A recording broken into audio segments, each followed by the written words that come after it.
That wasn't difficult.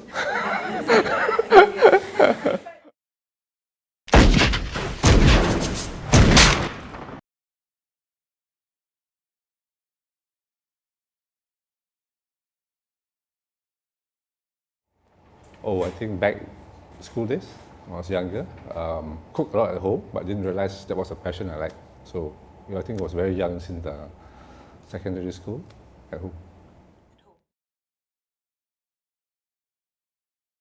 I guess look, spend time around my parents.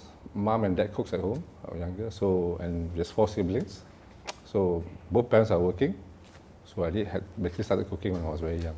So I guess that it was inside me, but I didn't realize I love to cook until much later. So yeah, I guess it's from my parents, I guess. Now, mom's still the best.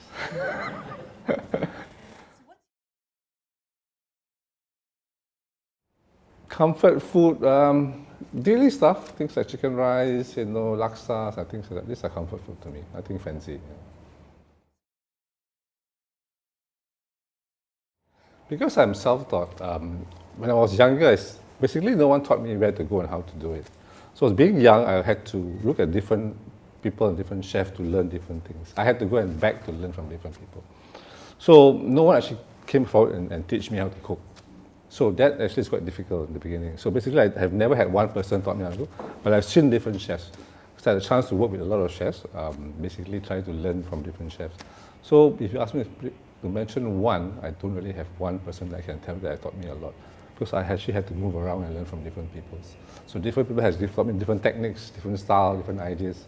So it's always learning experience. So I basically come to a point where I learn from surroundings, see how people do it, and then learn from them. So that's very crucial, because when you don't have a mentor behind you, it's quite hard to learn things. So you have to be very open and catch things as you go along. So it's how I learned actually how to cook. I love meat. I do a lot of meat. I love to have different kind of meats. I learned to appreciate cooking meat, because it's a bit technical, and there is so much variety from your wagyus, your grass-fed, and so forth. You all cook differently. So once you start cooking, you realize that they all react differently when you cook. So it becomes a bit challenging to try to master it, because the grain-fed and the grass-fed will not give the same result from medium rare. You don't get the same. So there's a lot of technical part involved. It looks easy, but actually technically it's actually quite difficult to capture one kind and then compare to the other. So, having a bad temper, does it count? That's one thing I wish I didn't have, but it makes life difficult for others to work with you when you have a very bad temper. I guess that comes with being self-taught and being in a position where you have to, challenge yourself and cook for people. Because I always say that when you be a chef profession is actually much more challenging than being a doctor and lawyer. Because as a lawyer, you can bluff your way through. It's all about facts, you can bluff your way through. Doctors is all bluffing your way through. Just say, oh, you have temperature, have a Panadol. But chefs, you have to put something on the table and you have to eat it. There's no way I can hide. You know what I mean? So the challenge of the pressure of being a chef to put a food on the table, to me, is far greater than being a professional lawyer and doctors. But it's just that those professions are a little bit more, how would I say, prestige compared to a chef. So no, I don't believe in that. Because of being self-taught, I've been in a position where I have people walking out on me and don't turn up for work and things like that. I've learned to work around the environment. I won't say it's a good thing, but you're forced to be more independent, because in Singapore context, we have people that don't come to work quite regularly, just like that. So you have to learn to be independent. And I've done that. So I've never walked out in an environment where if a customer's paying something, I would never walk out. Because I think you owe that much to the consumer, that it's your profession, that you have to be professional. So never walked out. Been in many positions where I have to work like mad. Example is that preparing canapes for 400 people by yourself. It's not a joke, because people don't turn up for work. So you learn to be independent. It's not a good thing, but they have no choice. So yeah, never walked out. Will never walk out. Never ever. Okay. Can I be honest here?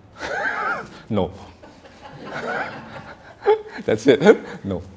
I don't know. I just find that maybe the geographical Singapore is just small. People travel a lot here and it's spoiled for choices. Most Singaporeans will tell you they know how to eat, they know everything about food.